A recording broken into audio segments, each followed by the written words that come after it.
Salut à tous, j'espère que vous allez bien. Je suis en compagnie de mon ami Ropette, donc on va vous présenter un petit peu la nouvelle édition qui vient de sortir. Donc temps du renouveau. Donc on a eu l'accès au serveur VIP pour vous présenter cette édition. Donc là vous voyez les 24 nouvelles cartes. Voilà, donc je vais laisser un petit peu la parole à Ropette, vous dire bonjour. Ouais, oui, salut à tous. J'espère que déjà qu'au niveau du son, dites-nous si tout va bien, si vous m'entendez bien, si vous entendez bien Tong. Et dites-nous sur le chat si tout est ok.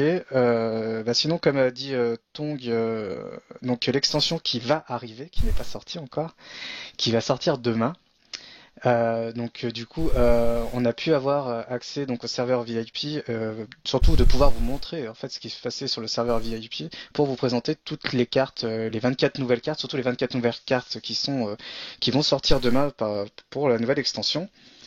Et de faire aussi un petit topo sur la plupart des cartes qui vont rentrer en standard avec leur nerf, leur up, et vous montrer un peu ce qui va changer sur Duel of Champions. Et puis par la suite, on vous fera des petits matchs et de voir en fait en action les nouvelles cartes, ce que ça donne, voir si c'est vraiment intéressant ou pas. Donc voilà, on va voir ça tout ensemble pendant la soirée. Donc on va commencer à vous présenter les cartes. Alors donc là on va attaquer par le gros, le bien lourd, donc les nouvelles cartes qu'une personne connaît, qui ne sont pas des rééditions, c'est vraiment les 24 nouvelles cartes de l'extension. Donc on va commencer par la première, donc qui est le Naga Ushio. Donc qui est pour 2, requiert 2 de force, 1 de fortune, 1-5, qui dit que quand vous déplacez ou déployez cette créature sur une créature alliée autre que la Naga Ushio, cette créature retourne dans la main de son propriétaire. Donc on avait une carte un petit peu similaire déjà, si je dis pas de bêtises. Attends. Pour le coup, qui est, je pense, une créature assez marrante qui va bien se marier dans un deck comme Shallan.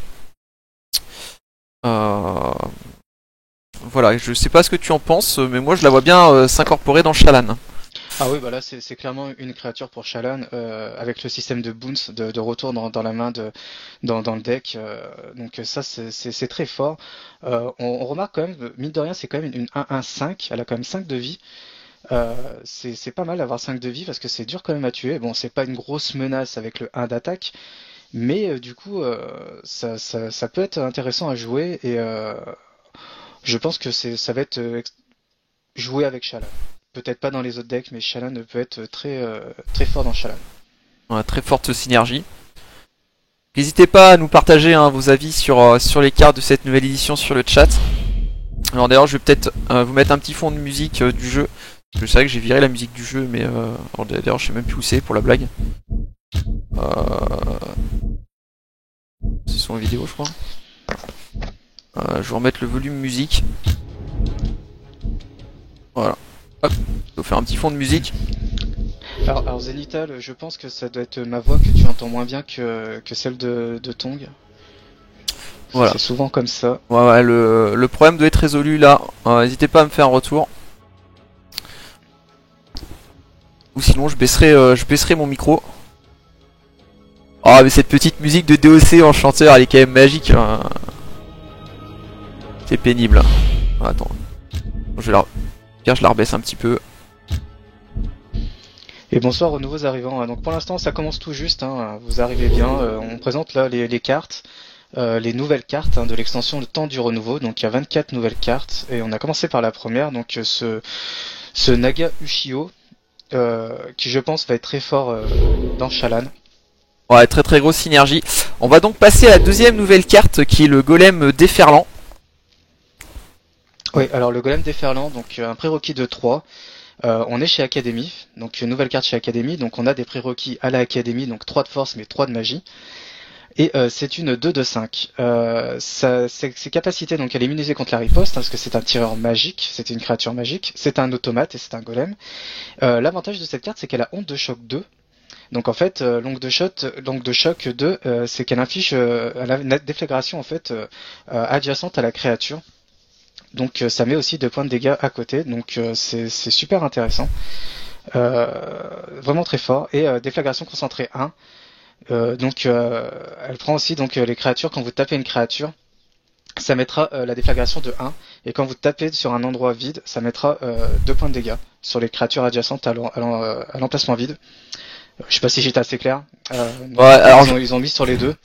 je vous refais la version résumée de la chose. En fait, c'est si vous tapez un emplacement vide, elle va coller onde de choc à toutes les créatures autour de cet emplacement vide, ce qui est l'onde de choc 2. Si par contre vous attaquez en normal une créature qui est face à vous, vous lui collez 2 qui est ses dégâts d'attaque et vous faites une déflagration concentrée autour aux créatures adjacentes qui est de 1.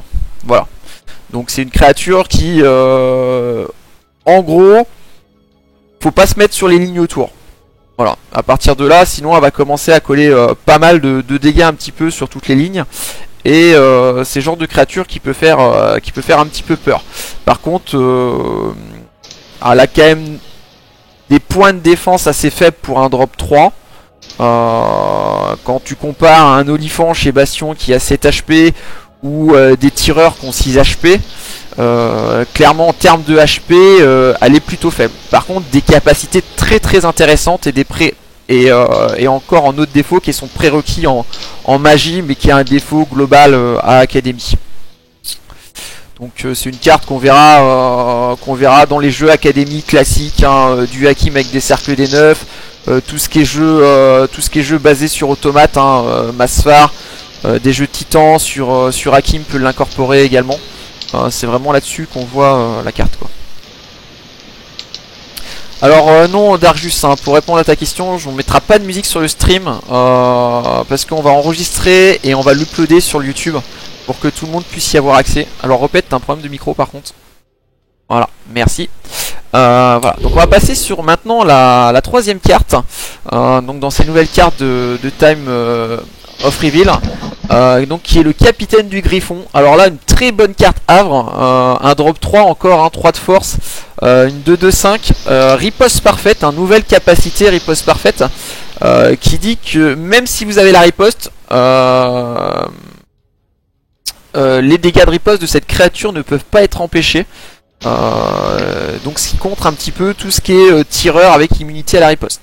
Et en plus qui file une petite capa qui se coule, qui sont que les créatures alliées adjacentes de type humain gagnent +1 et riposte parfaite. Donc ouais, il pleut Chiropette, ouais. Ah, je suis désolé, mais c'est bizarre. Normalement, tout à l'heure, ça fonctionnait bien. Je sais pas pourquoi. C'est quand je suis avec toi sur TS que ça le fait. Ouais, c'est son casse sans fil. Il ose pas le dire. Il se vante de son casse sans fil, mais il déconne de temps en temps. Voilà. Donc ouais, clairement, là, je voyais Lord Simplet sur le chat qui disait carte OP. Clairement, un des 2 meilleurs drop 3 du Havre qui vient de popper. Avec la 1-3-6 frappe préventive pour 3 aussi qui est très très strong. Mais on est clairement sur les gros drop 3 du Havre, puisque c'est un drop qui a 2 d'attaque chez Havre, il y en a très très peu. Répète micro. Je vais couper pour l'instant, je suis désolé, je reviens après, il faut que je règle ça tout de suite. D'accord. Je reviens, je suis désolé. Donc voilà, donc on s'occupe, voilà, il va régler son micro. Alors, je vais vous couper le son. Voilà, donc carte qui sera présente vraiment dans, je pense, absolument tous les decks Havre. Je vois pas quoi dire de plus sur cette carte, hormis qu'elle est strong. Alors petite chose qui est bizarre par rapport aux autres cartes, c'est que ça fait partie des cartes qui ne sont pas affiliées à la lumière. Donc pour le coup ça peut même limiter une force. Donc elle proccera pas sur le spell lumière qui est joué dans les decks Havre. Par contre vu qu'elle n'est pas affiliée au type lumière, c'est une créature sans type d'affiliation, ça peut être aussi assez intéressant. Ouais, très belle artwork aussi. Ouais, il y a un Xorb chez Repet, tout à fait. Alors on va passer sur la carte suivante, donc encore une carte du Havre. Donc là on arrive sur le Saint Prêtre du Griffon. Alors attendez, hop, petit bug, voilà. Le Saint Prêtre du Faucon d'ailleurs, pas du Griffon, Excusez-moi. Donc encore un drop 3 chez Havre. Donc là on a une 3-1, 1-2-5 en statistique. Donc on a un tireur magique humain, donc celui-ci prêtre affilié à la lumière, donc qui a immunité à la riposte et qui dit que la force d'attaque de toutes les autres créatures alliées de type humain est égale à la valeur de leur riposte. Donc très bonne capacité.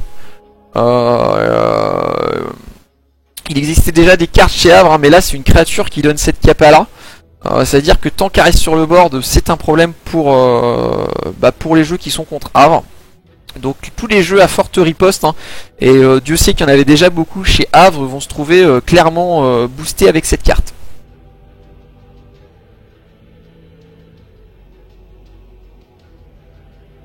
Alors en quoi que c'est pas intéressant qu'elle soit pas lumière,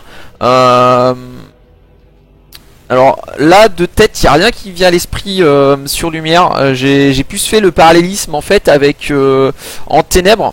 Faut savoir que chez Havre il y a le phare qui file protection ténébreuse aux créatures qui sont sur le bâtiment. On peut très bien imaginer dans le futur des mécaniques qui donnent protection contre les créatures lumière. Je pense que c'est des mécaniques qu'on peut supposer qui arrivera dans le futur. Donc le fait d'avoir des créatures non affiliées à un type de magie, ça restera une force. Et ça limitera aussi la notion de hard counter.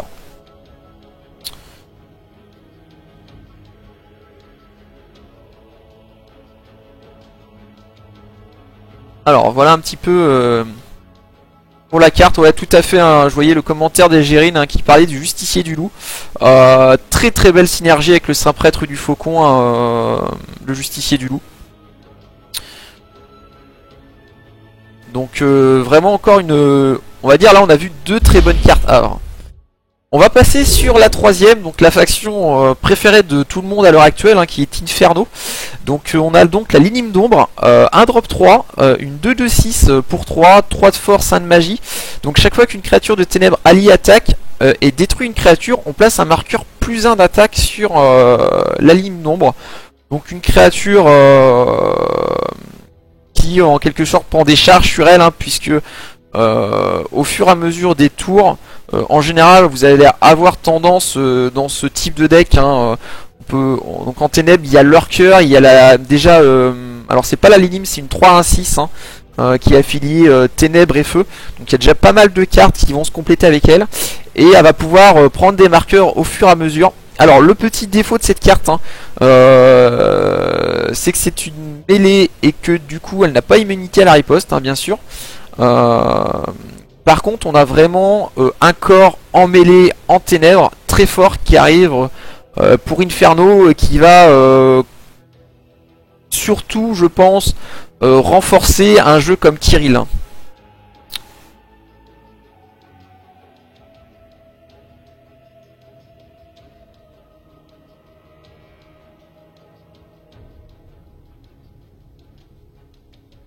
Ouais, c'est un olifant avec un HP de moins, il y en a un peu dans toutes les factions, donc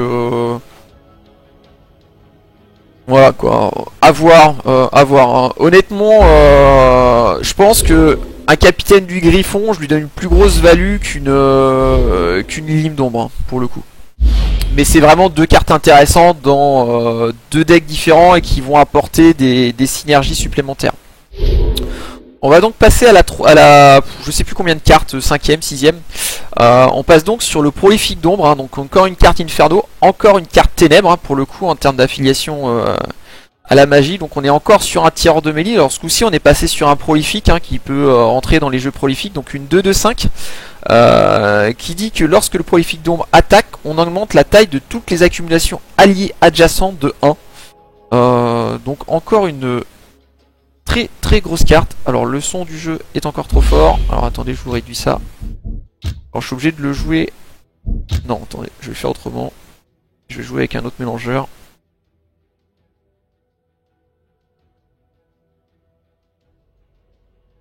Là ça devrait être mieux les amis, je pense. Donc n'hésitez pas. Voilà, alors hop. Donc là j'ai baissé le son du jeu globalement. Donc voilà, une carte assez intéressante. Donc c'est encore... Ah, je me suis trompé. Je me suis trompé, excusez-moi. Ce coup-ci, c'est un tireur de mêlée, hein, donc peut être placé soit sur la ligne avant, soit sur la ligne arrière. Voilà, donc jeu prolifique, créature ténèbres, encore on va dire un éventail de solutions en termes de deck building, donc c'est ça qui est intéressant au niveau de la carte. Par contre, une carte quand même assez forte en termes de statistiques, hein. Là on a vu des cartes, voilà, 2 d'attaque, 5-6 HP en défense, vraiment des corps très très solides en termes de créatures. Alors, on va passer du coup sur la créature suivante. Donc là, on arrive sur le maître squelette, donc créature nécropole. Donc une 2-2-6 hein, pour 3 de prérequis en force et 1 de magie.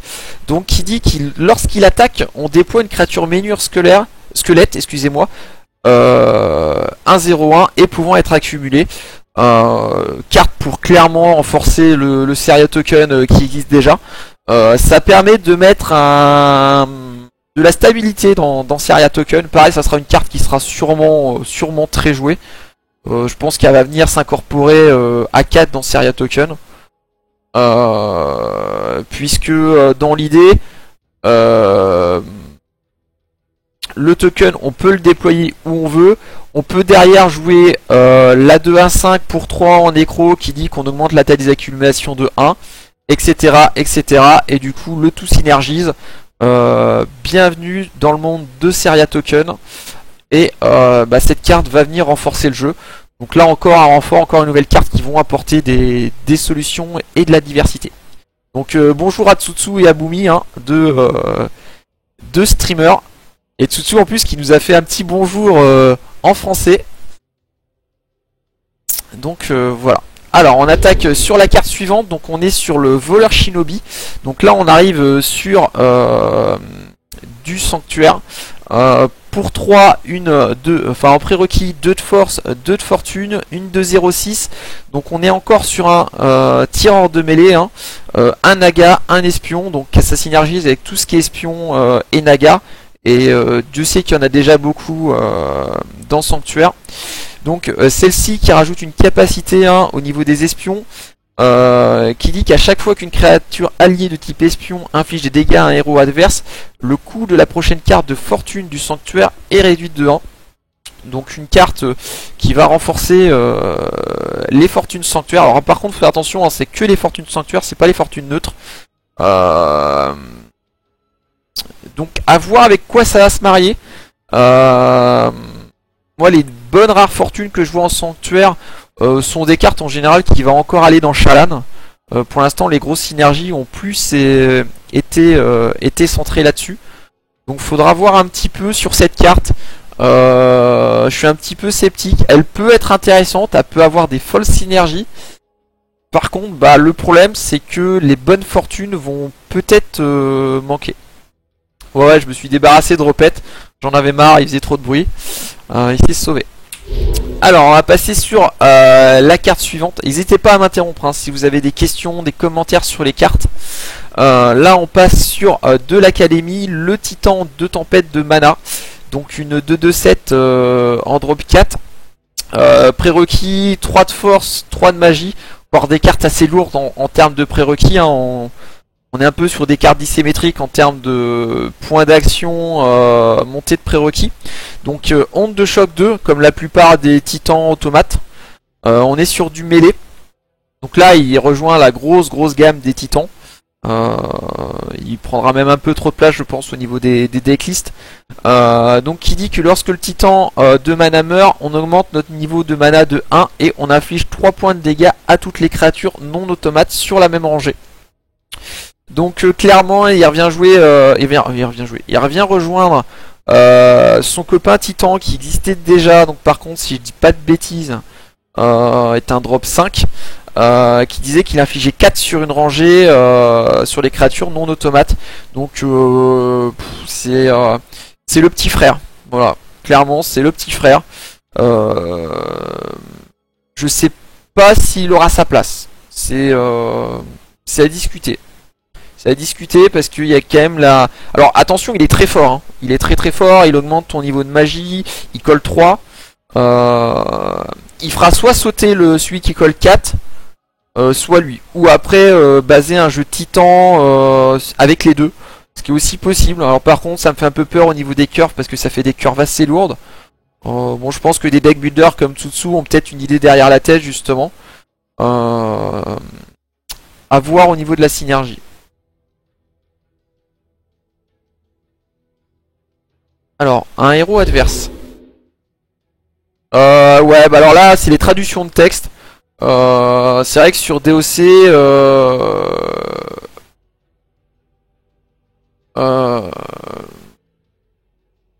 suis en train de réfléchir aux anciennes traductions FR parce que j'avais passé le jeu en anglais, donc là j'ai un gros doute.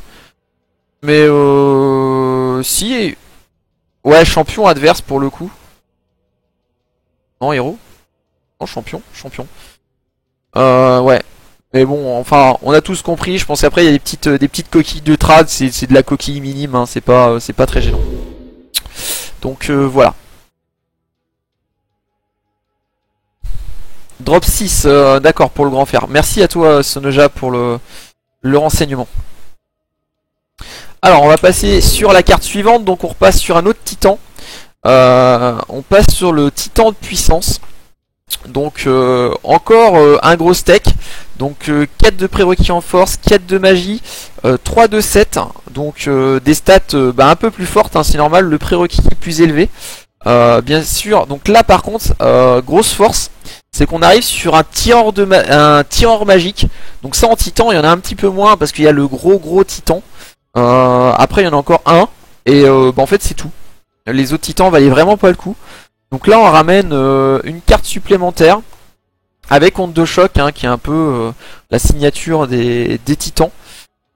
Et qui au niveau de la capacité, une capacité qui se coule, qui dit qu'à chaque fois qu'une créature automate alliée détruit au moins une créature adverse grâce à des dégâts de déflagration, pour la première fois pendant un tour, elle attaque de nouveau.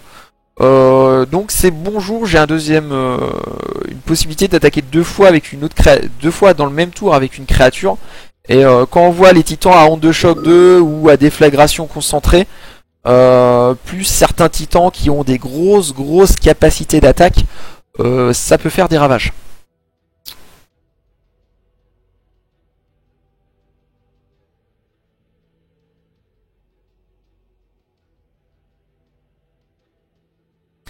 C'est presque une lime excepté le prérequis. Oh, la Lilim, si tu parles de la Lilim de DOC de base, c'est pour 4-1, une 3-1-8. Bon, on n'est pas encore à ça en termes de stats. Hein. Je pense que le stade 8 PV, c'est quand même du bien lourd, du bien gras. Là, on est sur du stade 7 PV. Ça peut gérer avec certaines bêtes, très rares, mais ça peut gérer avec certaines bêtes.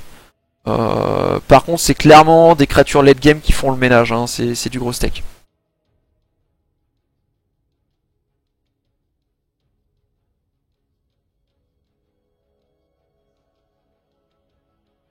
Alors Boomy qui me fait une traduction Google Trad, je pense, parce que Mumcard avait une Monopoly, donc je connais Monopoly ou Monopole, je pense que c'est ce que tu veux dire. En fait au niveau stream FR, malheureusement on est un peu plus que tout seul, donc y a Ray qui fait un peu de stream, mais c'est vrai que ça manque un peu, donc on essaye de rester un petit peu actif sur Doc et en l'occurrence d'autres TCG, mais c'est assez difficile d'avoir une communauté d'actives en ce moment en termes de stream Twitch malheureusement. Donc ce que je regrette. Il faudrait vraiment qu'il y ait plus de streamers FR, que ça soit chez nous ou ailleurs. Et de stream anglophone aussi, hein, parce que Tsutsu ne streamait plus trop non plus dernièrement, je l'avais pas trop revu, j'avais vu un ou deux streams. Mais j'espère que la nouvelle extension va remotiver des personnes à stream et à jouer ces nouvelles cartes, bien sûr. Donc on va passer sur la carte suivante. Donc le magicien cramoisi. Donc pour 4, une de 3, 1, 6. 4 de force, bien sûr, un de prérequis. Donc on est sur Académie. Donc là on a un tireur magique humain magicien. Donc l'avantage des magiciens, hein, qui font un peu qui font souffler, on va dire, Académie pour moi, c'est que tu as un prérequis qui est faible, avec des stats intéressantes. Il est bien sûr immunisé à la riposte et comme la plupart des magiciens en académie, il donne une capacité supplémentaire aux hommes bêtes adjacents. qui est que les créatures en bête adjacentes qui ont... Il y a un magicien allié, gagne vivacité et +1. Donc c'est à dire que dès que vous allez mettre des magiciens en... Parce que la plupart des magiciens sont en ligne de tireur, les hommes bêtes sont en créatures de mêlée. En gros, dès que vous allez avoir une power lane, vous allez vous retrouver avec une créature qui a +1 d'attaque et vivacité.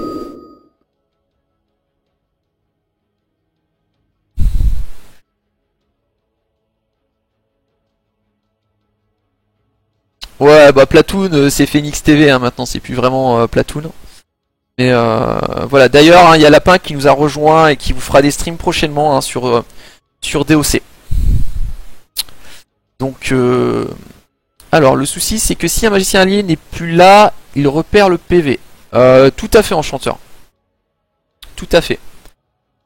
+1 de vie. Oh merci Kazunoa, ouais, j'ai fourché, ouais, j'ai du +1 d'attaque me connaissant. Voilà. Alors, on va passer sur la carte suivante. Donc après Magicien Cramoisi, on va retourner sur une carte Havre. Alors si mon jeu le veut bien, non, il n'était pas d'accord.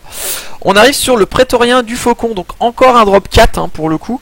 On est toujours sur des drop 4, un drop Havre, donc 4 de force, hein, aucun prérequis en magie, bien sûr, vu que c'est une mêlée. Et on arrive sur une 3-3-6, créature mêlée humain soldat, qui dit que tant qu'une créature alliée de type humain n'a pas attaqué pendant un tour, elle gagne frappe préventive jusqu'à votre prochain tour. Alors là, par contre, c'est une carte où je suis un peu plus perplexe. La carte est bonne. Le dessin est joli, comme dirait Boomy. Par contre, je pense qu'il y a peut-être des meilleures cartes à l'heure actuelle où en termes de synergie, c'est un petit peu moins fort. Il y aura forcément des decks à faire avec. Après, le truc c'est que il y a déjà des très bons drops Havre en fait qui ont frappe préventive. Et les drops un petit peu moins forts, à part sur des T2. À part sur des T2 ou des tireurs, je vois pas trop l'intérêt d'avoir frappe préventive. Je pense à l'1, 2, 3 garde. Si la frappe préventive, elle deviendra, enfin, mettra un gros stop. Par contre, le drop 3 Havre, pour moi, est toujours le meilleur drop 3, c'est la 1-3-6 frappe préventive. Donc clairement, il n'y a pas besoin du Prétorien du Faucon. Les tireurs, s'ils avaient frappe préventive, ça serait OP, mais le problème c'est que lui il va se positionner devant puisque ça soit une créature alliée, et du coup ça limite un petit peu la carte. Après par contre ça reste un drop 4 avec une stat d'attaque à 3, ce qui est quand même pas mal pour Havre. Et voilà. Je vois le commentaire d'Enip là sur la qualité des légendaires. Mais je vais revenir un petit peu vite fait globalement sur là, les nouvelles cartes au niveau des degrés de rareté. Un petit peu après la présentation de ce premier palier de cartes, hein, puisque là j'en ai 24 et après je ferai les rééditions. Alors après on passe sur le justifié aveugle. Alors là une bonne carte, hein, j'aime bien. Donc 4 de force à jouer, 4 en point d'action, 2-1-7. Immunité à la riposte, un tireur humain archer encore, qui dit que lorsque le justicier aveugle entre sur le champ de bataille, on choisit une créature alliée ciblée et elle inflige à la créature adverse ciblée des dégâts équivalents au niveau de riposte de la première créature. Donc là en fait vous avez une bête qui peut potentiellement vous servir d'anti-bête si c'est bien joué. Et là pour le coup c'est vraiment strong. Donc voilà, le fait de pouvoir appliquer ces dégâts de riposte, hein, c'est-à-dire qu'en gros tu vas coller en général sur Havre entre, moi je dirais en tant que drop 4, si tu te débrouilles bien, entre 3 et 4 de riposte. Si tu cumules bien avec les bâtiments, que tu arrives à comboter, que tu mets des jeux en place riposte, voilà. Au tour 4, hein, bien sûr, sachant qu'après si vous avez des jeux combo en Havre, vous pouvez avoir des trucs totalement dégueulasses en termes de riposte. Et vous pouvez au TK n'importe quelle créature.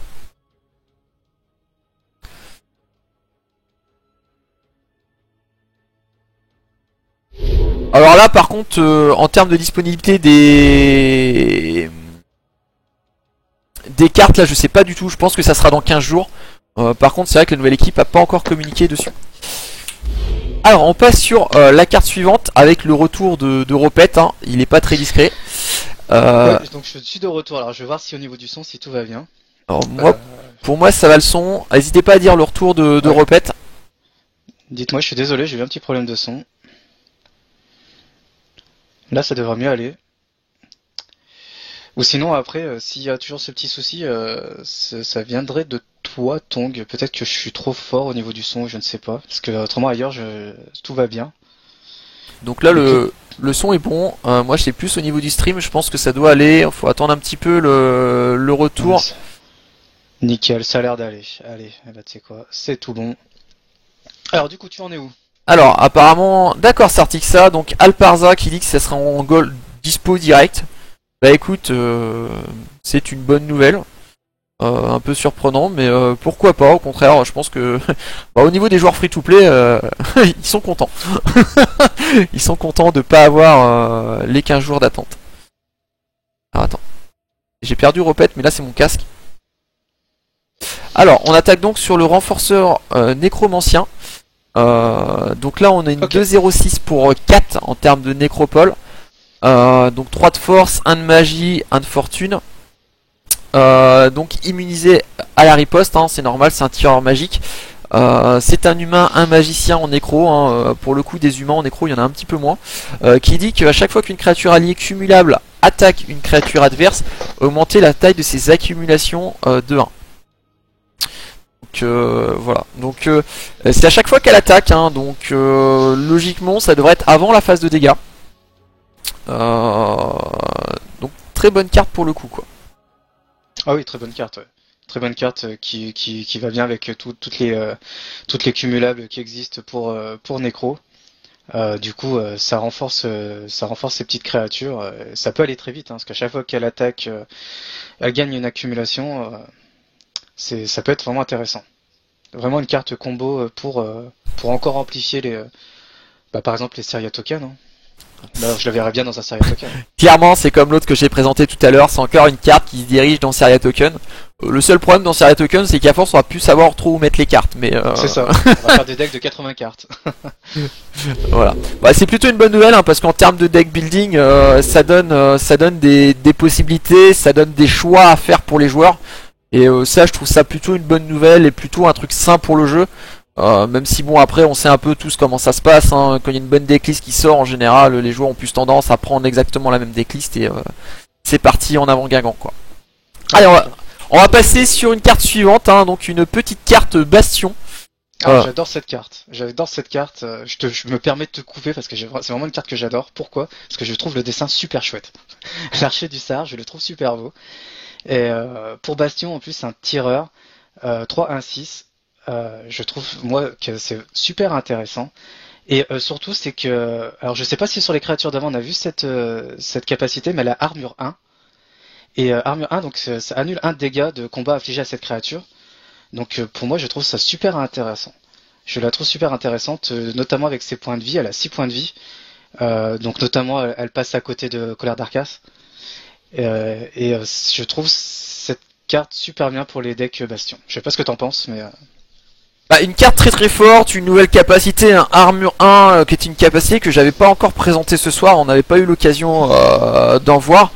Euh, donc là c'est une capacité intéressante, puisque elle synergise sur la carte en elle-même, et c'est comme si ça lui filait un PV de... Enfin, c'est pas vraiment un PV de plus, c'est même plus fort qu'un PV de plus par tour. Et j'ai de la neige, alors tout se passait bien, mais... voilà. Pas ce qu'il y a avec ton casque, Repette. Je sais pas, mais c'est le problème, je l'ai que... C'est bizarre parce que je l'ai que avec toi. Ouais, mais je l'avais... Sur tout le TS, je l'ai pas, il y a que ici quand je suis là.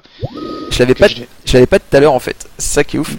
Et pour en venir à la carte, c'est un tireur, c'est assez intéressant. Son seul défaut en tant que tireur, c'est qu'il a une faible riposte. Bon, après, vu que c'est un tireur, qu'en général il est derrière des créatures de mêlée, le fait d'avoir 6 HP, il tombera très difficilement. 3 d'attaque, c'est monstrueux. Je pense que depuis le nerf du drop 4 en bastion hein, qu'avait Rage Furibond, cette carte là est clairement une alternative plus qu'intéressante, puisque en termes de stats elle est clairement plus forte pour moi que son homologue. Je sais pas ce que t'en penses. Mais, oui, tout à fait, ouais, je suis tout à fait d'accord.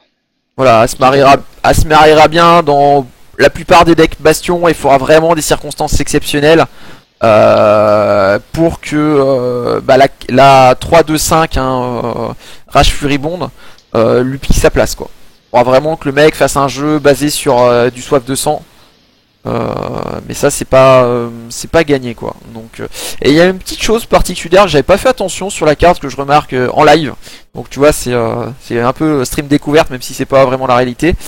C'est qu'elle est affiliée Magie de Terre. Oui. Et du coup ces genres de cartes qui peut rendre Bastion un peu plus fort en lui donnant une synergie avec l'hôtel du mage libre. Donc voilà, c'est clairement si vous voulez incorporer Hôtel du Magique dans Bastion hein, pour le coup qui peut être vraiment un truc broken hein, puisqu'il y a pas mal de créatures devant. À partir du moment où vous avez attaque rapide ou swift, la plupart des cartes l'ont. Voilà, vous avez déjà 2 écoles de magie, donc vous faites déjà un +2, +0. Et du coup le tout peut synergiser assez vite. Et sachant que même si Hôtel du Mage Libre pour qu'il soit équivalent à son homologue bâtiment affilié Bastion, il faut 2 cartes. Par contre, il ne pète pas si vous perdez votre créature dessus. Et ça, c'est un gros plus pour le coup. Donc là, on va passer sur une autre carte. On va passer sur la Shaman Harpie. Et là, pour le coup, qui rejoint un petit peu ce concept d'Hôtel du Mage Libre chez Bastion. On a donc un drop 4, 4 de force, 3 de 6 en statistique. Affilié, alors là je pense que c'est vraiment le coup qui nous intéresse, vent et terre,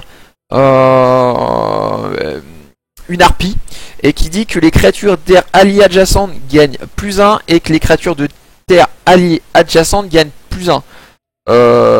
Pour le coup c'est l'équivalent d'Inferno en plus fort pour moi. Alors, il lui manque juste immunité à la riposte, mais vu que ses stats sont plus forts, elle a un de riposte en plus. Et que je pense que vu ce qu'il y a à côté de vous, hein, l'archer du Sar, plus la notion de synergie d'Hôtel du Mage Libre et compagnie, je pense vraiment que cette carte là, avec la synergie Harpie, est un très gros plus. Hein, parce qu'il faut pas oublier qu'il y a une Harpie qui donne Swift à toutes les Harpies. Je peux vous dire, ça peut partir dans tous les sens. Ah oui, ça peut partir dans tous les sens et on voit vraiment sa capacité qui est super intéressante. Hein. Donner +1 d'attaque aux créatures d'air et +1 de défense, enfin de vie, on va dire, aux créatures de terre, c'est très fort. Hein. On peut imaginer qu'elle peut rentrer aussi en combo avec la créature qu'on a vue juste avant, la 3-1-6, l'archer qu'on a vu juste avant, qui devient, si elle est à côté de la Shaman Harpie, une 3-1-7. Et là, c'est plus la même, quoi. Ça change tout. Hein. Ça change tout. Et ça peut être très fort. Très fort. Et en plus, voilà, c'est une harpie, donc elle synergise avec toutes les autres harpies qui étaient sorties dans l'ancienne extension. Alors, qui sait, peut-être qu'on pourra ressortir des decks harpie centaure. Ça va peut-être amplifier le deck. Mais c'est vraiment une créature assez sympathique. Vraiment, là, ça va jouer vraiment sur les affiliations qu'ont les créatures aux écoles de magie. Et ça renforce ce côté du jeu qui peut être vraiment intéressant. Les petites harpies, alors pour répondre à Elgérine, des petites harpies, hein, il y en avait déjà, hein. Il y a la 1-0-3 qui était assez intéressante. Là il y en a, je crois qu'il y en a une ou deux qui rentrent en plus.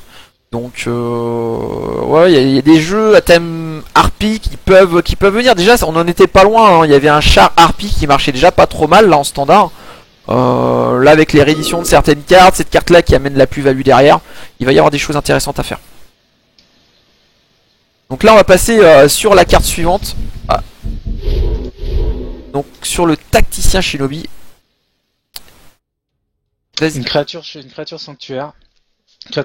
Donc il faut 4. 3 de force, 1 de magie et 2 de fortune. C'est une 3 de 6. Donc c'est un tireur magique de mêlée.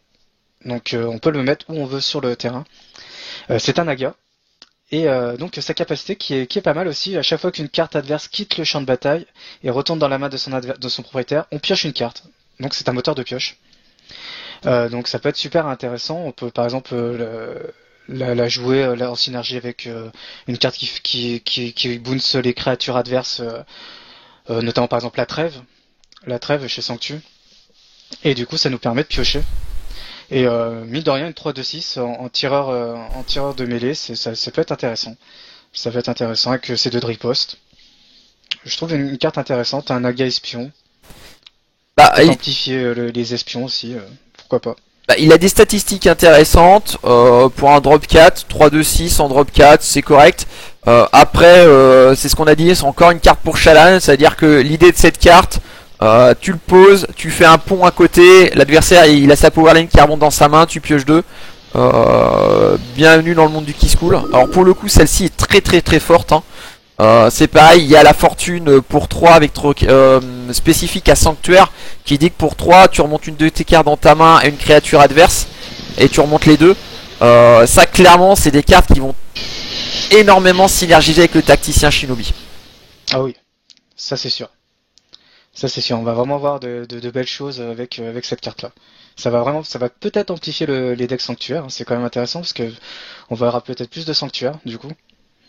Et ça peut être vraiment intéressant.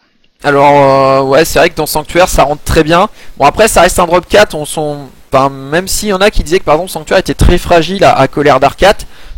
Sur les drop 4, il y a déjà beaucoup de drop 4 en fait très bons chez Sanctuaire qui ont 6 HP ou 7 HP et lui en fait partie, il ramène un pool supplémentaire de cartes qui résistent à Colère d'Arcat et qui pour le coup derrière va faire des trous au niveau des lignes de défense, hein, parce que c'est pareil, la force de Sanctuaire c'est le repositionnement stratégique, on le sait tous, ça en T4 en termes de curve, donc là par contre faut que tu sois joueur 2, sur ton tour suivant tu peux faire un feu de camp, un positionnement stratégique, un pont et t'as pioché 2 et t'as gagné le board quoi. Donc il y a vraiment des possibilités complètement dingues avec le tacticien Shinobi.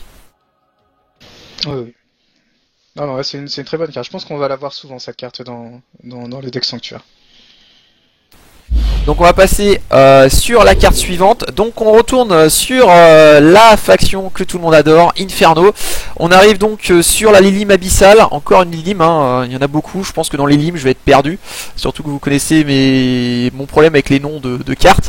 Donc là par contre c'est un drop 5. Ça coûte 4 de force, 2 de magie.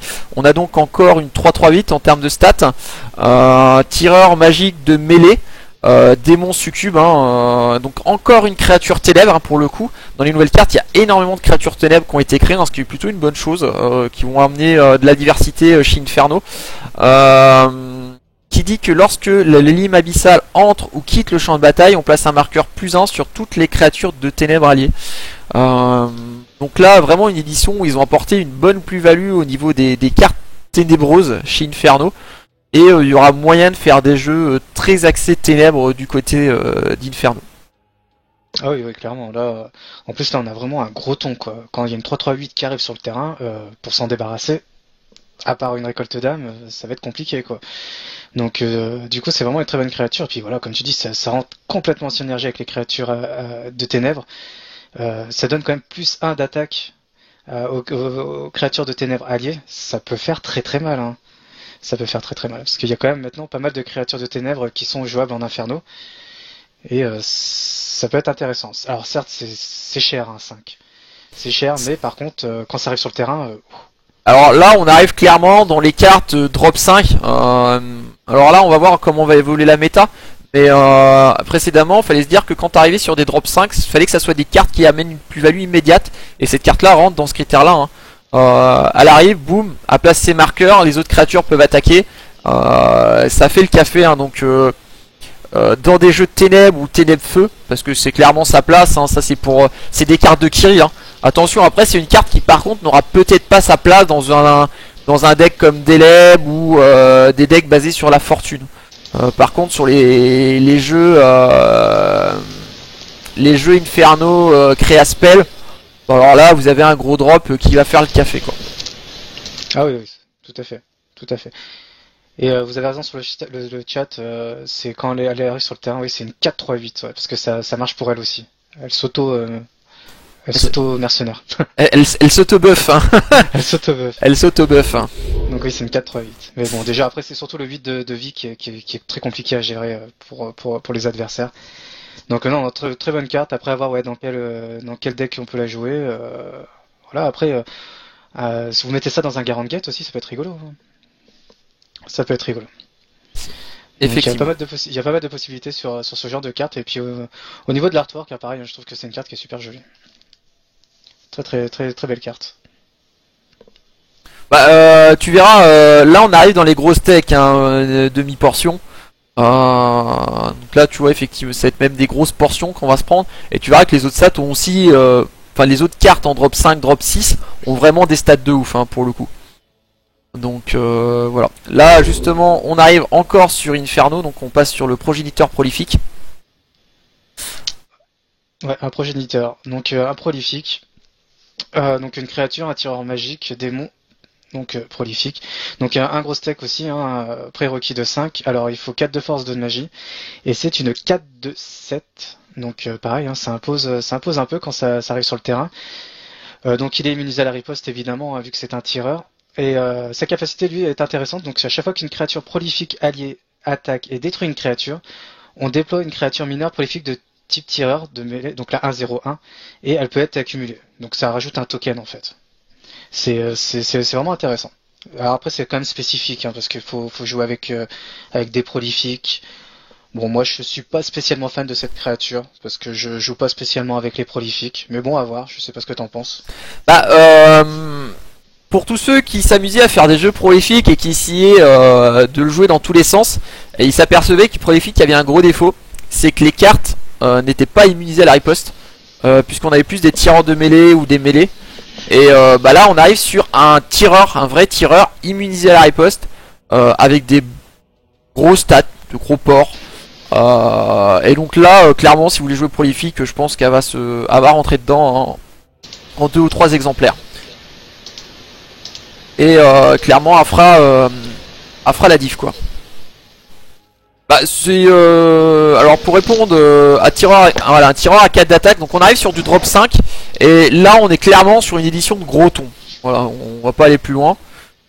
C'est des gros stacks avec des coups, des rapports qualité stat plutôt faibles. Là ils ont mis plein de drop 5, de drop 6 avec des stats vraiment enfin oufissimes, quoi.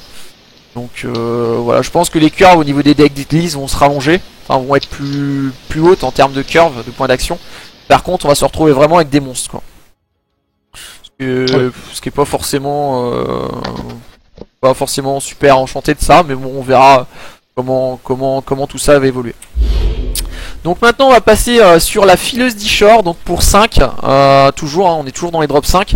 Donc 4 de force, 2 de magie, encore c'est une 4-3-7. Donc on arrive sur une Namtaru. Donc là attention, on avait vu qu'il y avait des cartes qui avaient des effets pour Namtaru. Donc on arrive sur une Namtaru supplémentaire. Celle-ci qui a Infestion 1 et qui dit que les créatures alliées avec Infestion gagnent Explosion infectueuse XX correspondant à leur valeur d'infection. Alors Explosion infectueuse, c'est une capacité qui existait déjà. C'était le dragon qui avait cette capacité-là, je me rappelle plus du nom exact. Dragon Mais putride, voilà, dragon putride, merci Repette pour les noms, heureusement que t'es là. Et explosion infesteuse qui dit qu'on place un marqueur de poison sur toutes les créatures adverses adjacentes à la créature attaquée. Donc vraiment de la grosse capa de gros porc qui peut vite faire le ménage.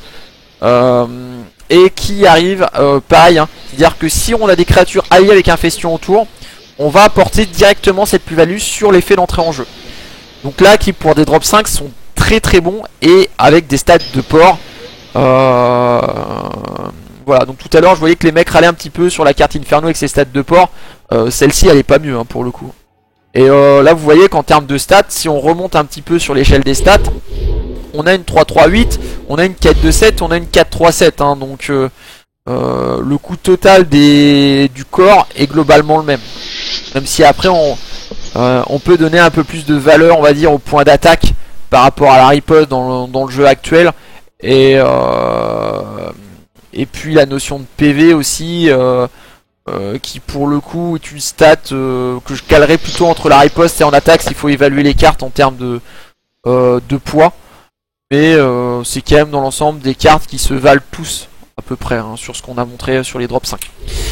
D'ailleurs on va arriver sur la deuxième carte Nécro qui est encore une tisseuse, qui est encore une Namtaru que Repette va vous présenter. Ouais, donc là après la fileuse, on a la tisseuse. Alors la tisseuse, qu'est-ce qu'elle a de beau? C'est une 5 aussi, prérequis 4-2 comme l'autre. Alors par contre c'est une 3-2-6, donc des stats un petit peu moins importante, mais alors par contre, c'est au niveau de ses capacités. Donc c'est un tireur magique, hein, c'est une Hamtaro, donc immunisé à la riposte, à la infection 1, comme l'autre aussi. Et là par contre, alors cette créature donne, alors toutes les créatures alliées gagnent soin empoisonné. Donc vraiment toutes les créatures alliées, donc ça c'est super important. Soin empoisonné, c'est-à-dire qu'en fait à chaque fois que des marqueurs de poison infligent des dégâts à la créature, au lieu d'afficher des dégâts, en fait ça la soigne. Donc très puissant. Et en plus, elle a la possibilité de... Donc à chaque fois qu'en fait une créature qui a des poisons sur elle meurt, ça va les répartir sur le board adverse. Et ça c'est très très fort aussi. Très très fort. Admettons par exemple si votre créature a 4 points de poison, si elle meurt, elle va infliger 4 poisons sur des créatures alliées adverses au pif. Donc vraiment très très fort. Alors non, là le texte, je sais plus le texte anglais, je l'ai plus en tête.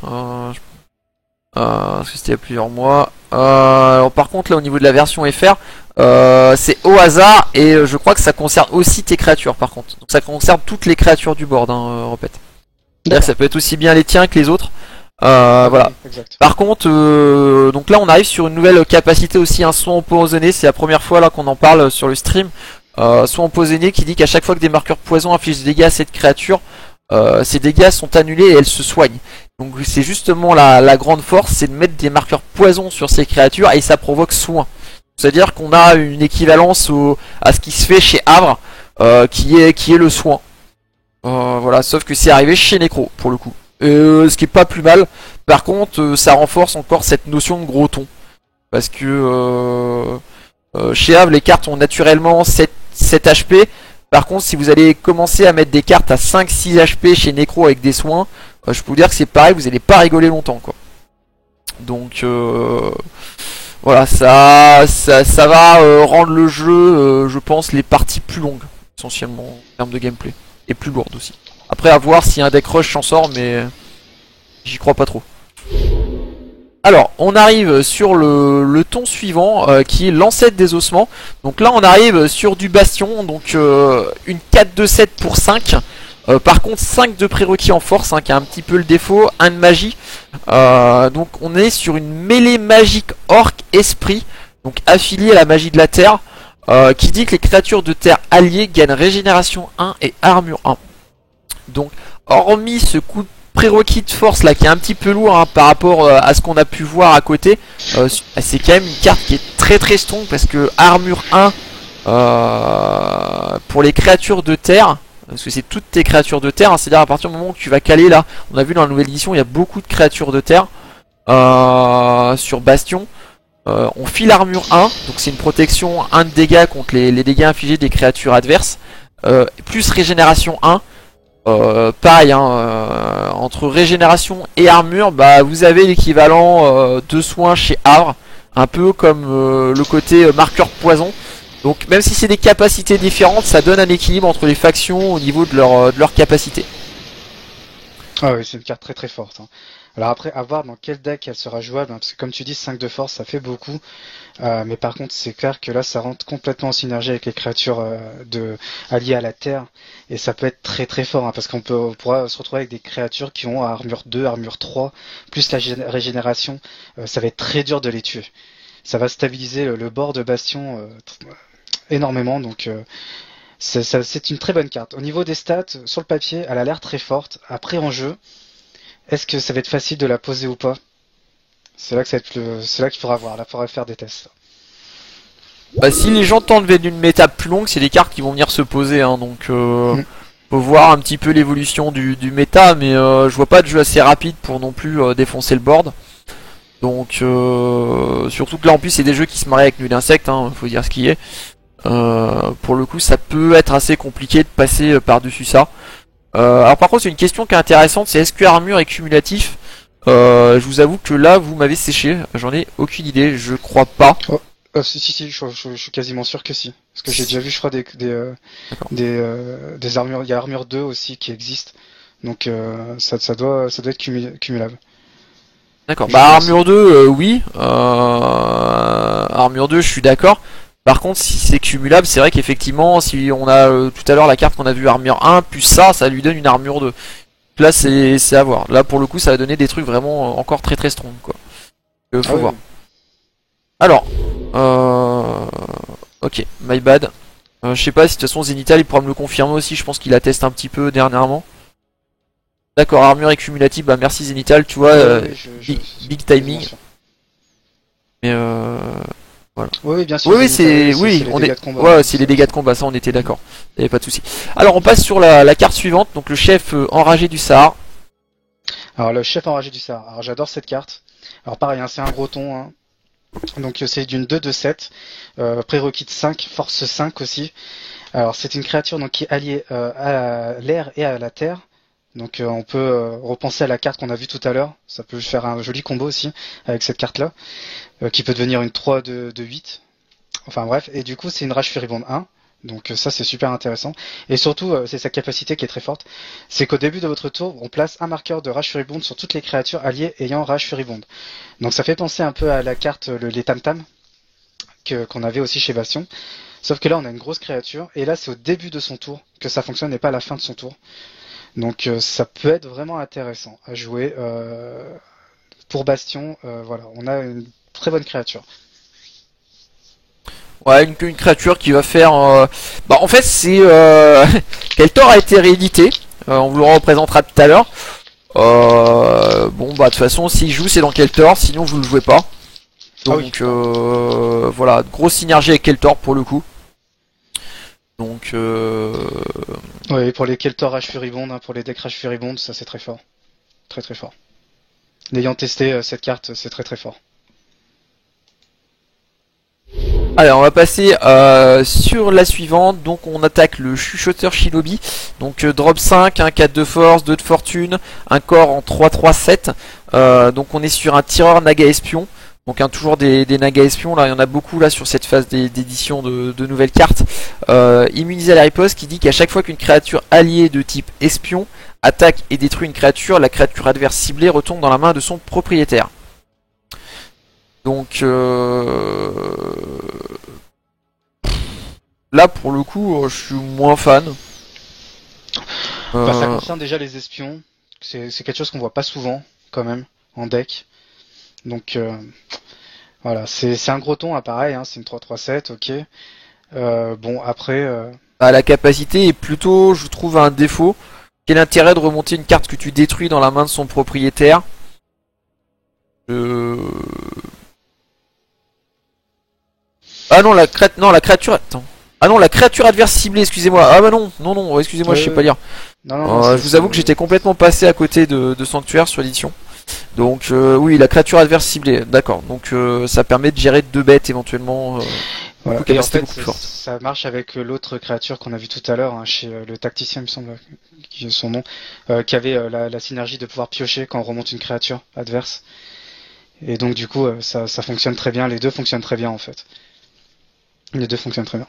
Ouais, grosse synergie, par contre on arrive sur un drop 4, un drop 5 quoi. Encore des drops Ah oui, par très contre, très lourds et des curves très très lourdes ouais. quoi. Alors attention parce qu'après pareil, ce sont des nagas. Alors après on a parlé beaucoup de Shalan, mais ça par exemple vous mettez ça dans un Kenage, ça peut être rigolo aussi, parce que ça va vous permettre aussi de piocher et du coup et de poser vos tons assez facilement du coup. Donc non, là ça peut être, je pense qu'avec Kenage ça peut être rigolo de mettre ces deux créatures et de voir ce que ça donne. Alors Je sais pas ce après, que t'en penses. bah ouais, en fait je suis un peu perplexe du nombre de drops, nombre de drops 5 dans l'édition, dans ce qui a été sorti, parce qu'il y en a quand même beaucoup. Ils ont des grosses capacités, c'est intéressant. Par contre, c'est des curves très très lourds. Alors c'est vrai qu'après, au niveau drop 1, drop 2, c'est devenu un peu pauvre, qu'il y a des cartes quand même moins fortes, le jeu est quand même plus lent qu'avant. À voir s'ils vont réussir à les sortir. Je pense que des drop 5 ça peut rentrer. D'habitude des drop 5 t'en mets maximum 4 exemplaires dans un deck. Est-ce que là ils vont vouloir chavirer vers 5 ou 6 drop 5 et voir un ou deux drop 6, drop 7? Faut savoir qu'il y en a aussi.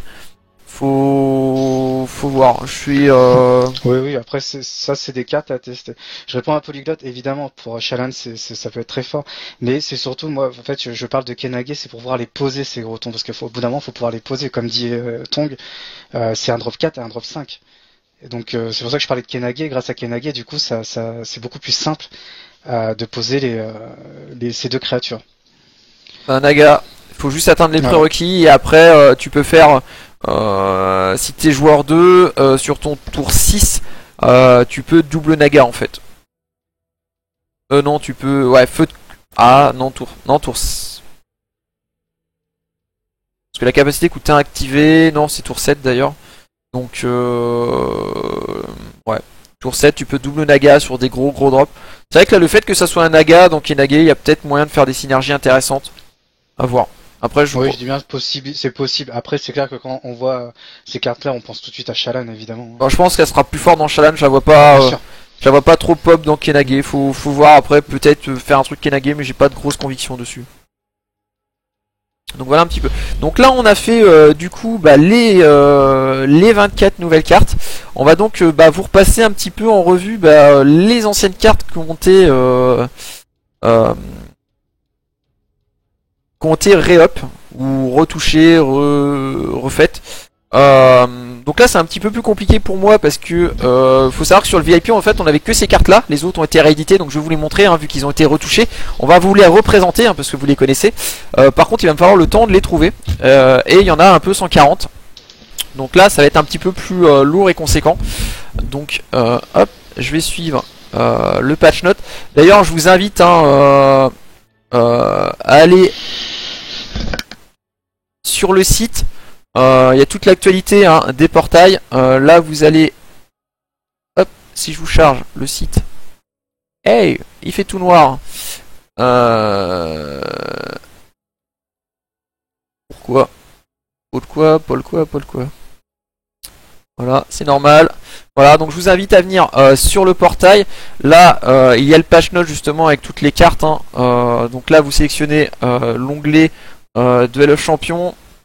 Vous allez sur mon petite carte patch note là juste ici là où il y a déjà pas mal de commentaires. Donc il est mis en page, il est assez lisible. Là vous aurez toutes les cartes de détailler une par une. Donc nous on va en profiter. Hein. Là on est sur les nouvelles cartes, hein. C'est ce qu'on vous a déjà présenté. Donc nous on va descendre hop jusqu'en bas. Donc les cartes seront dispo sur le site. J'espère demain dans la journée. On est en attente des images que nous fournirons Ubisoft hein, pour pouvoir mettre à jour le site et à partir du moment où ça sera mis à jour logiquement derrière on pourrait faire les manips assez rapidement pour vous mettre en ligne la nouvelle édition et vous permettre de deck builder vos nouveaux decks sur le site hein, donc n'hésitez pas et sachant hein, pour les anglophones qui sont là sur le stream you can't deck build in English on your website hein. Vous allez sur le petit onglet anglais. Et d'ailleurs, le patch est aussi en anglais. Hein. Donc là, il est moins bien traduit, mais il est disponible aussi. Donc voilà, je vais retourner sur la version FR. Et on va aller sur les cartes qui nous intéressent. Ouais. J'en profite juste le temps que tu retrouves les cartes, vu que tu étais sur tu parlais du site de Momcards. N'hésitez pas, les amis, si vous voulez soutenir Momcards, à venir jeudi soir, donc jeudi 16 avril, à partir de 21h, enfin à partir de 20h, 21h, venez à partir de 20h. On va faire une présentation complète du jeu Spellweaver. Donc vraiment une soirée découverte que l'on va faire jeudi. À partir de jeudi, on va la faire jeudi, vendredi et samedi. Ça sera notre streamer Enip qui va s'en occuper et il va montrer vraiment tous les détails du jeu, toutes les présentations. Et il y aura surtout une clé, un Kickstarter Gold d'une valeur de 50$ à gagner aussi pour jeudi soir. Et plus des clés bêta normales aussi à gagner. Donc n'hésitez pas à venir, dites à vos amis de venir si vous voulez découvrir d'autres TCG. Il faut venir. Comme vous avez pu le remarquer, Momcards est devenu vraiment une plateforme multi-TCG. Comme vous a dit Tong, vous avez maintenant un portail DOC. Donc où vous pouvez retrouver les deck builders, la liste des cartes et tout le tintouin. Avec des guides, des articles, des news. Et vous avez aussi le portail donc X. Donc aussi avec un deck builder, aussi avec des news, des guides, notamment faits par QGS, par moi, fait peut-être un jour par Tong, par Enip et compagnie. On a des émissions spéciales aussi le soir sur le stream de Momcast, donc n'hésitez pas à venir. Et évidemment, on va aussi streamer de plus en plus aussi du DOC, hein, vu qu'avec la nouvelle arrivée de l'extension, on va vous en montrer le plus possible. Voilà, donc c'était pour vous dire que voilà, Moncars maintenant est devenu vraiment une plateforme multi-TCG et si vous voulez découvrir, connaître d'autres TCG, venez jeudi soir à 16, je vais dire à 16h, à 21h pour le stream spécial découverte de Spellweaver. N'hésitez pas à venir, il y aura plein de choses à gagner. Vous allez découvrir un autre TCG qui est vraiment intéressant aussi, qui est dans la lignée de Doc, qui est un peu dans la ligne aussi de Hex, dans la lignée de Magic, enfin tout ce qu'on aime dans les TCG. Donc n'hésitez pas à venir pour cette soirée spéciale, donc le jeudi 16 avril à 21h. Voilà, j'ai fini ma propagande. Voilà, donc entre-temps j'ai pu reswitch pour vous mettre la Dervis danseuse. Donc là c'était une carte que vous connaissez avec des stats différentes, hein. Donc là on est sur une carte Académie. Donc en fait elle a juste une évolution de ses stats, hein. C'était une 2-0-3 déviation à distance 1, c'est passé une 2-0-4. Donc Asra avec le logo a un time of removal, hein, bien sûr je précise, donc vous l'aurez dans les boosters de la nouvelle édition. Une carte qui donc était à la base l'édition des, je sais même plus, des 5 tours je crois. Il me semble que c'était les 5 tours. Ouais, c'est les 5 tours. Je me rappelle plus du logo. De toute façon, c'est facile à vérifier. Attendez, je vérifie juste le logo. J'ai un trou de mémoire. Gares oubliées, dommage. Replète s'est planté, moi avec. Alors, moi, tu sais, Académie, voilà quoi, c'est pas ma meilleure faction. Hein. Donc, voilà un petit peu pour la nouvelle carte. Hein. Donc, une simple évolution en termes de stats. Par contre, gagner un point de santé, c'est quand même un sacré up. Ça va, allez, je l'avais déjà vu une ou deux fois dans certains decks, elle avait pas duré longtemps parce que quand même, il y a mieux. Mais il y a deux choses à prendre en compte sur cette carte, c'est que déviation à distance c'est devenu plus fort qu'avant à cause des tireurs de mêlée, puisque les tireurs de mêlée n'existaient pas à cette époque. Et elle a gagné un PV. Donc pour le coup, quand même, gros up, puisque je pense que vous vous êtes rendu compte, changer un point de stat, que ça soit un point d'action en moins ou un point d'action en plus, c'est un énorme up ou un énorme nerf. Pareil pour les points d'attaque ou les statistiques, hein. On s'aperçoit très vite qu'une carte peut passer, on va dire, de considérer OP par la communauté à considérer useless par cette même communauté. Voilà, donc on va passer sur la carte suivante qui est l'harpie esclave. L'harpie esclave, ouais. Au lieu que avant c'était une 1-0-6, donc 1-0-6 c'était assez faible au niveau de l'attaque parce qu'une créature qui attaque à 1, qui fait pas spécialement grand chose, qui a pas de capacité, c'est un peu useless. Maintenant elle passe à 2-0-5. Alors certes on a perdu un point de vie, mais par contre on a gagné un point d'attaque et du coup là le point d'attaque est quand même intéressant parce que du coup attaquer à 2 c'est quand même plus intéressant. C'est un petit peu plus agressif. Et moi, du coup, ce up cette modification de l'harpie esclave, je la trouve intéressante. Je pense qu'il sera plus joué qu'avant, quand même. Juste le fait de pouvoir attaquer à 2, ça reste une volante, donc on peut la poser où on veut. Et du coup, c'est un homme bête et avoir 2 d'attaque d'entrée, je trouve ça intéressant. Alors, donc ouais, 2 d'attaque, hein, pour Académie qui est vraiment, on va dire Académie qui avait le défaut d'avoir en fait des drop 2 qui étaient assez faibles en termes d'attaque. Il y avait le 2-0-4 en tireur. En mêlée ou en volante, ils avaient pas grand chose. Là, c'est passé d'un tank à une créature avec un potentiel beaucoup plus offensif. Je pense que c'est un véritable up pour la faction. En fait, c'est la notion d'avoir une bête d'attaque en drop 2 qui est jouable et qui est intéressante. Donc vis-à-vis de ça c'est fort. Elle va se marier dans pas mal de decks. Et elle va avoir une vraie plus-value. Sinon, pour en revenir à la question de Deosa, hein, qui était un peu passée à travers mon filtre, qui disait que les anciennes cartes, donc les anciennes cartes pour répondre à ta question, hein, là on est sur une carte guerre oubliée, cette carte va rester en guerre oubliée. Par contre, il y a une nouvelle carte qui aura le même artwork, les mêmes stats, qui sera en time of removal. Voilà, c'est tout. Par contre, c'est exactement les mêmes cartes. C'est comme le BS2 au moment de la réédition en fait. C'est juste que tu as la même carte avec un logo différent qui sera dans les boosters Time of Removal. Temps du renouveau, excusez-moi en français. Donc voilà un petit peu.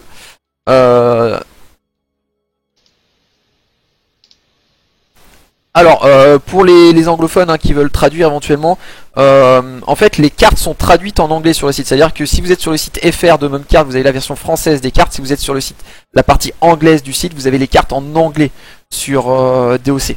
Voilà. Et à partir pour les cartes de Hex, parce qu'en fait on n'a pas eu les versions FR des cartes livrées pour l'instant. C'est tout, mais ils arriveront prochainement. Voilà, voilà. Je vais donc passer à la carte suivante après cette formidable harpie. Alors là, qui est la brute Minotaur. Alors là, c'est une carte que j'ai pas vue depuis des plombes. Ça, c'est la carte que quand la première fois que je l'ai vue, j'ai rigolé tellement qu'elle était à chier. Donc, elle a eu son petit up. C'est donc passé en termes de prérequis. Elle a perdu un prérequis en magie. C'est-à-dire qu'avant, elle coûtait 2, elle vaut plus que 1 en magie. C'est toujours une 2-2-5, toujours onde de choc. 2 par contre, alors excusez-moi, Ouais, je crois que c'était onde de choc 1 avant, hein. Donc elle est passée en onde de choc 2, bah pour le coup gros up, bon on va dire que c'est une carte injouable, pas jouée, tout nul, voilà. Hein. Ah bonjour, je suis réinjecté dans le standard, il y a des nouveaux magiciens qui font des kappas broken avec les hommes bêtes, je viens, je tape l'incruste et j'ai un corps relativement solide donc je donne une possibilité supplémentaire. Pourquoi pas, de toute façon, après dans vos cartes, il va falloir faire des choix, vous pourrez pas tout mettre, sinon vous avez 400 cartes dans votre deck. Donc, est-ce qu'elle sera plus jouée? Peut-être, sûrement. Est-ce qu'elle sera souvent jouée? Je ne pense pas. De toute façon, ça sera une synergie homme-bête, ça c'est sûr. Par contre, en termes de prérequis sur Academy, c'est des choses qui sont intéressantes. À voir pour l'avenir, elle est très bonne, hein. Après, c'est des cartes qui en termes de stats sont très bonnes. La value point d'action, prérequis, corps est très très forte je pense parce que on est sur un drop 3 à la 2-2-5. Si on compare, pour moi l'élément de référence hein, c'est l'olifant qui a 2 HP de plus. Par contre celle-là elle a une capacité en plus qui est pour le coup assez forte. Donc je pense que c'est des drops plus ou moins équivalents. Je pense que si on le compare, je donnerai la même value. À voir dans l'avenir ce que ça donne. Alors, on va donc passer ensuite sur le Djinn Ventre-Sort. Alors le Djinn Ventre-Sort, pas grand chose à dire, hein, c'est juste un requis qui a été revu à la baisse. Au lieu d'avoir un prérequis de 3 de magie, ça passe à 2 de magie. Que dire de plus? Bah du coup ça va aider à la poser plus facilement sur le terrain.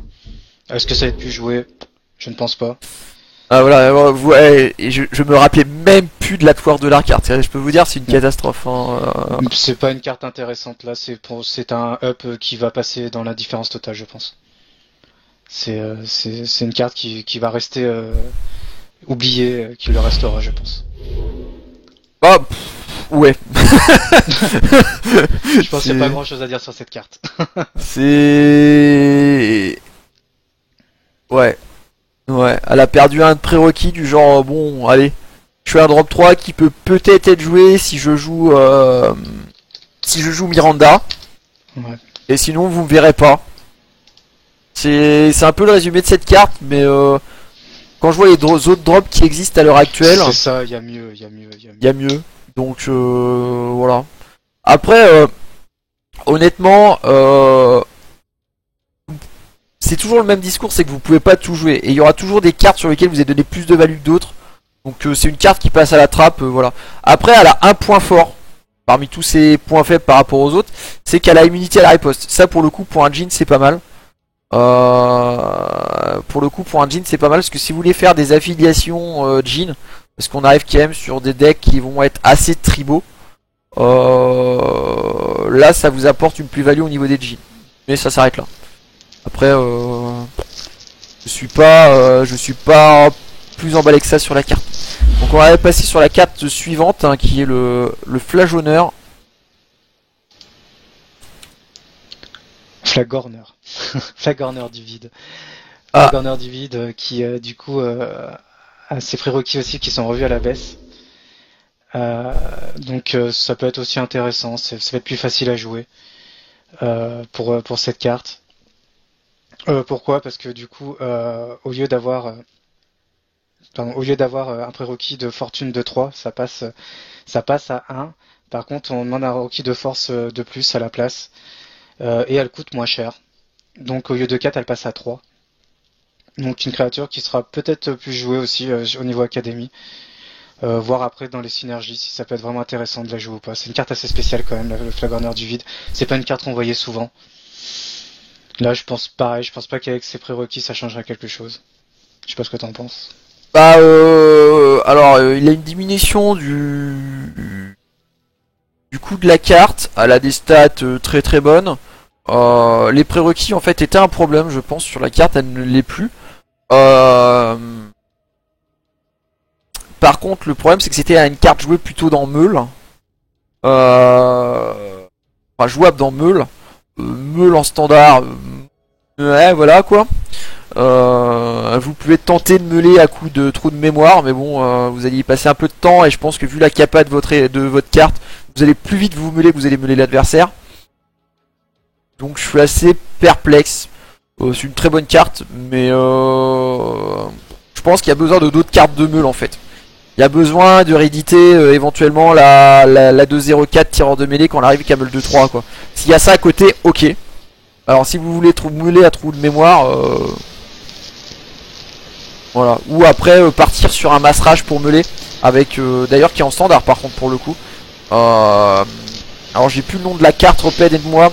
C'est une fortune, ça coûte je sais plus 2 ou 3. Alors là attention, ça sent que ça fait un mois et demi que j'ai pu jouer à Doc. J'ai énormément joué cette carte, je veux jouer dans Rallia. C'est un peu l'énigme. Aidez-moi sur le chat. Qui dit que si une créature attaque, enfin si une créature adverse attaque une de vos créatures pendant ce tour, vous meulez l'adversaire de 3 cartes. Ah oui, je vais plus m'en souvenir du nom. Ah putain, c'était joué dans Massrage. Au secours. Ouais. Je l'ai spammé les gars, je l'ai spammé, aidez-moi. C'était un deck de merde avec Asala en plus, ça marchait pas. Enip l'a joué. Enip, aide-moi. Enip, tu l'as joué. Ah, je sais plus. Là, ouais, je peux la retrouver, mais j'ai plus de nom de la carte. On va voir s'il y a un écho de la faille. Oh, Murph. GG. Et puis là, on voit Régis. Bon, Régis, c'est un spammer, il connaît toutes les cartes par cœur. Donc c'est bon, nickel. Merci à vous les gars, en tout cas.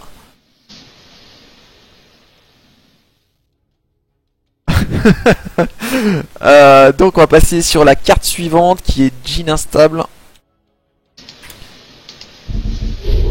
Voilà, Djinn Instable c'est quoi? C'est pas lui ça? Ah c'est lui. Djinn Instable, le coût augmenté, les prérequis diminués, le pool de PV augmenté, le pool de PV de riposte augmenté, ajout de canalisation de la magie. Ouais, j'ai envie de dire, voilà, enfin moi j'aimais... C'est plus la même carte en fait. C'est une nouvelle carte. Voilà, c'est une nouvelle carte. Moi j'aimais bien l'ancienne, j'avais joué l'ancienne à une époque avant le BS2. J'avais tenté de monter des decks avec, il y avait moyen de faire des trucs sympas avec Miranda. Augmenter son point d'action de 1 pour 1 d'attaque de plus. Voilà. Le côté positif c'est le canalisation de la magie. Clairement c'est une nouvelle carte.